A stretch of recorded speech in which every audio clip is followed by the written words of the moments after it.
Hello, hi, welcome once again to M5's English language learning program, Let's Speak English. I'm Gav Duncan and I'm here on your TV to help you learn English. Now, are you sitting comfortably? Yes? Good. And are you ready for today's lesson? Yes? Good. Okay, well let's learn English together. And good afternoon, everyone. Welcome to the studio. How do you all feel? Is everything going well today? Do you feel all right? I bet you do, and I bet I know why. Because it's Friday. Yes, that's right, it's Friday, which means that there's only a few more hours until the weekend begins.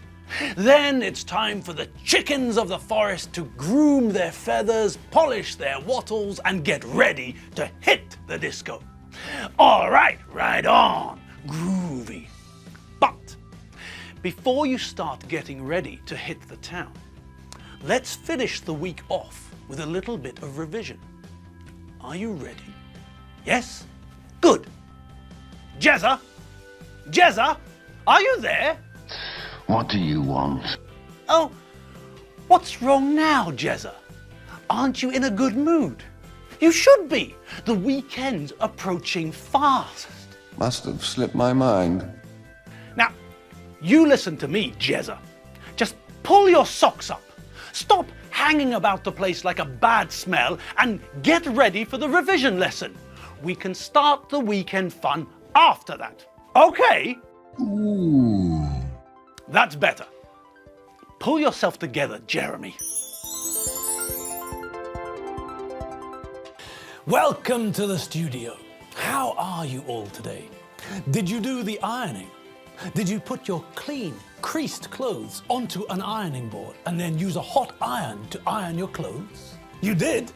Well, congratulations. I bet your clothes look nice and crease-free. Okay then.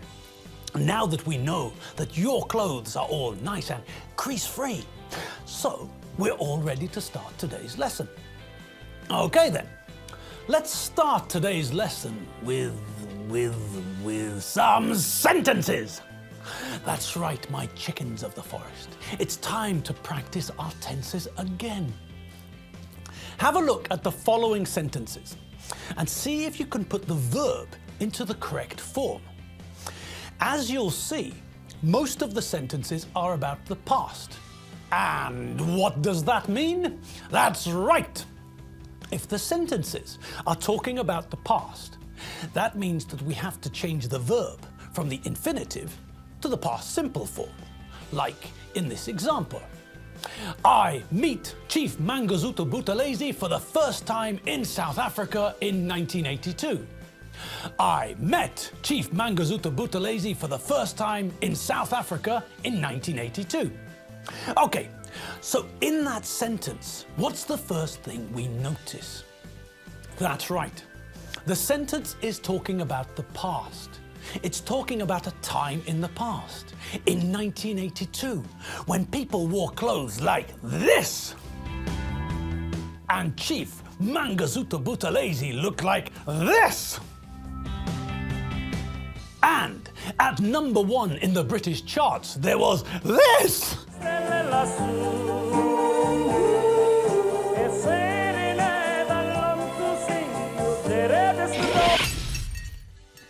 Okay, so it was a strange time in the UK, but never mind all that, that's not important. Let's get back to the sentence. So, it's a sentence about the past. It's talking about 1982, and this means what? Yes, this means that we have to change the verb in brackets from the infinitive into the past simple. Okay, so that means what? Well, it means that we have to decide if the verb is regular or irregular. If the verb is regular, then we know that to make the past simple form, we have to add ed to the end of the infinitive. We have to be careful with verbs which end in e. With these verbs, like the verb to dance, for example. We don't add ed, we just add d. We also have to be careful with the spelling. If a verb ends in vowel plus consonant, then we double the last letter before we add the ed. So the verb to stop, for example. Stop ends in vowel plus consonant, which means that when we make the past simple form of the verb to stop, we double the last letter. Stop becomes stopped. Now, who remembers what happens when the verb ends in a Y? Well, if the verb ends in a Y, like the verb to hurry, then we replace the Y with an I before we add the ed. So hurry becomes hurried. Okay, so those are the regular verbs. What about the irregular verbs? Well, the irregular verbs are irregular. There is no logic, so we have to learn them and remember them.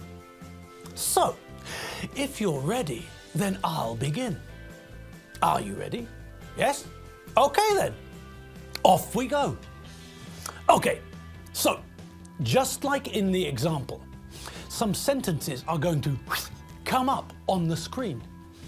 If there is a question mark at the end of the sentence, then we know that we have to ask a question. If there is an asterisk and the word negative at the end of the sentence, then we know that we have to make the sentence negative. Then, when you've had enough time to work out the answer, we'll check them together. Okay?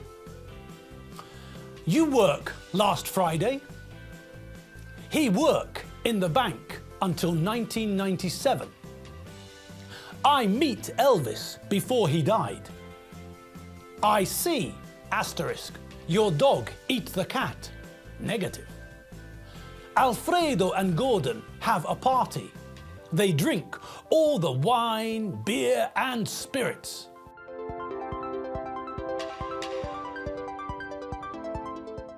The morning after the party, Alfredo and Gordon have hangovers.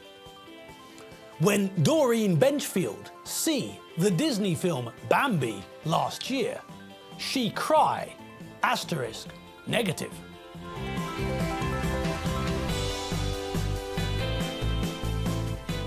Okay, so how did you all get on? Were they easy? Were they hard? Well, let's check them together and see how you did. Okay, let's start at the start. Let's begin at the beginning. No, I can't think of another way of saying it. Okay, let's just get on with it, shall we? Number one, ooh. And we started with a tricky one. There's a question mark at the end of the sentence, isn't there? So, what does that mean? That means, my gnu's of the plains, that means that it's a question. Okay, that seems logical enough, doesn't it? Yes.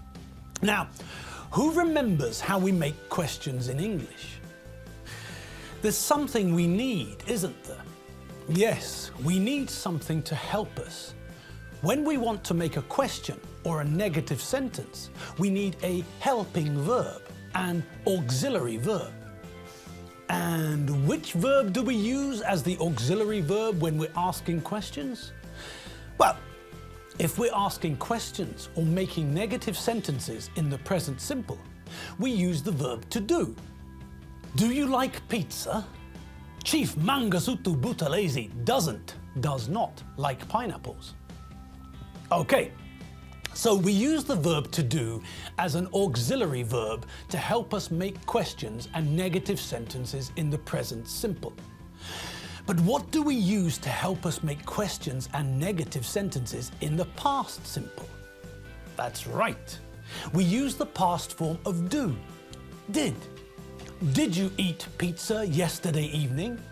Chief Mangasutu Buthelezi did not like pineapples when he was a young boy. Okay, so back to number one. What else do we have to remember about questions in English? Correct-a-doodle-doo. We have to change the word order. We don't start with the subject, but with the auxiliary verb. So, what's the correct answer? That's right. You work last Friday? Did you work last Friday? He worked in the bank until 1997. Okay. What about this one? Well, what about the verb to work? Is it regular or irregular? The verb to work is regular. So, what do we add to the end to make the past simple form? That's right, ed. So work becomes worked. He worked in the bank until 1997. I meet Elvis before he died. Okay, and what about the verb to meet? Is that verb regular or irregular? To meet is irregular. The past simple form of meet is met. So, I met Elvis before he died. I see, asterisk, your dog eat the cat, negative. Okay, now a slightly tricky one. If this was a positive sentence in the past simple, then what would we do? That's right. If the sentence was positive, then we change the verb to see into the past simple form. To see is irregular, and see becomes saw. But, hang on. This sentence isn't positive, it's negative. So, what do we need? That's right. We have to use did to make the negative in the past simple. Okay. And after we use did to make the negative, what happens then? Correct! The super chicken rides again with Fred. When we use did to make a past simple negative sentence, we don't change the verb. We follow did with the infinitive. So see remains as see. I didn't see your dog eat the cat. Alfredo and Gordon have a party. They drink all the wine, beer and spirits. Okay, this one's simpler. Two verbs, both in the past, both irregular. Have becomes had, and drink becomes drank. Simple. Alfredo and Gordon had a party. They drank all the wine, beer and spirits. The morning after the party, Alfredo and Gordon have hangovers. Okay, next please. Again, a simple one. The verb to have is irregular. Have becomes had. The morning after the party, Alfredo and Gordon had hangovers. When Doreen Benchfield see the Disney film Bambi last year, she cry, asterisk, negative. Okay, now number 7. Again, we've got two verbs in this sentence. One is just the past simple, but the second one is a negative. Okay? So the first one is simple. The verb to see is irregular, as we know. See becomes saw. Okay. And the second verb, is that verb regular or irregular? The verb to cry is regular. Cry becomes cried in the past simple. But what did we forget? That's right. This is negative, which means that we need an auxiliary verb, the past tense of do, did. And then what? Well, we follow did with the infinitive. So it's irrelevant whether to cry is regular or irregular. We need the infinitive, cry. When Doreen Benchfield saw the Disney film Bambi last year, she didn't cry. And that's it for the day. Yes, my chickens of the forest and Jezza, you're free to relax and start the weekend whenever you fancy. Have another cup of coffee. Take Gusti for a walk. Scratch Margot's head. Do whatever makes you happy. Have a great weekend, and I'll see you all next week. Remember, if you want to check out all of our English lessons, head over to www.m5tv.hu. That's where they're kept.